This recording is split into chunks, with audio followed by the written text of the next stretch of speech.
Prediction Essential Podcast. Hate me, love me. There's no in between. So the migrants is literally sleeping outside of the Roosevelt Hotel on the floor. Eric Adams, you gotta do better, man. The influx of migrants is too much for the city to hold on to, and this is the results. Check this video clip out. A migrant crisis in New York City hitting a new boiling point. For days now, we've seen many forced to sleep on the sidewalk outside the intake center at the Roosevelt Hotel in Midtown. And good afternoon to you, Liz Cho. I'm Sandra Bookman, and today for David Navarro. Adding to the desperation, many migrants say they don't have water or access to restrooms. And the mayor is now warning that scenes like this could become more common, with the city struggling to find space for them. 93,000 migrants have come to New York City since last spring. The Roosevelt Hotel has a dual purpose. It's an arrival center for migrants where they can gain access to vaccinations, food, and other resources. But it is also a humanitarian relief center that houses families with children. Eyewitness News reporter Sonia Rincon live this afternoon. Amazing, sitting on the corners like that. That's crazy.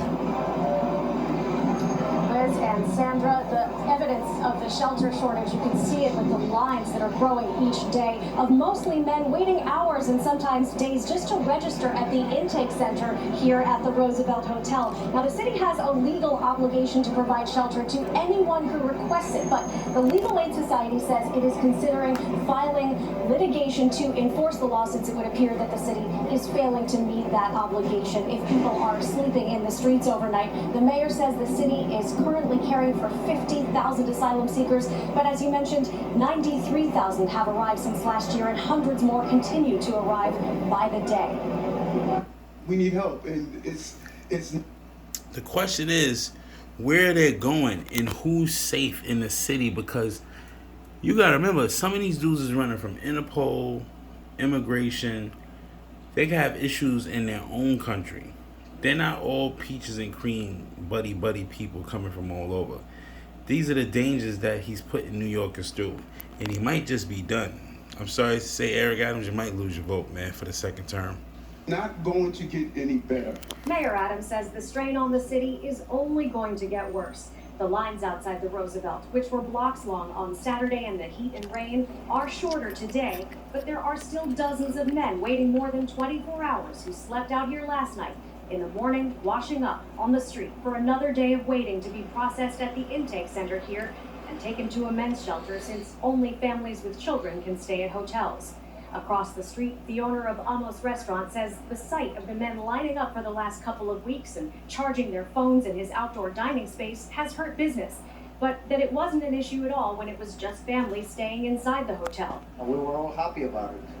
And actually, we were offering jobs to some people that they were asking for work, but this is a massive distraction. We're having a human crisis here in the city, and no one's stopping and even trying to offer people food or anything. I can't imagine how terrified they must be.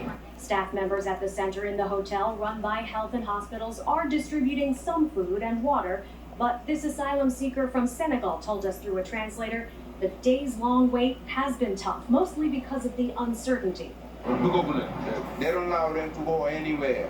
No shower, no bathroom. Yo tengo ya 3 meses y medio viajando. This man from Venezuela says he's been traveling for 3.5 months. He doesn't mind waiting a little longer.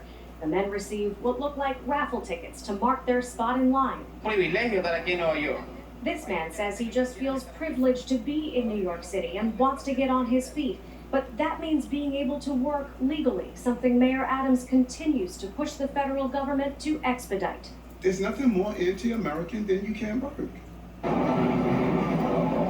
the mayor says he's had some productive conversations with the city's congressional delegation and with Homeland Security, but that Tax dollars, bro. That's all they want. They want everybody working legally so they can pay taxes. This is crazy, man. Another blue state ran down to the ground. It's starting to get dangerous. They're literally outside seeking asylum. They're letting families come across to sleep in the hotel first to get shelter. It's insane. I would literally hate to work down there. Like, you gotta literally cross the street because of stupidity, man. Instead of denying them access, they want them in. It's crazy. Prediction Session Podcast. Hate me or love me. There's no between. Like, comment, share, subscribe. Help me out with the algorithm. Keep clicking the like button. And also check out my other videos on the channel.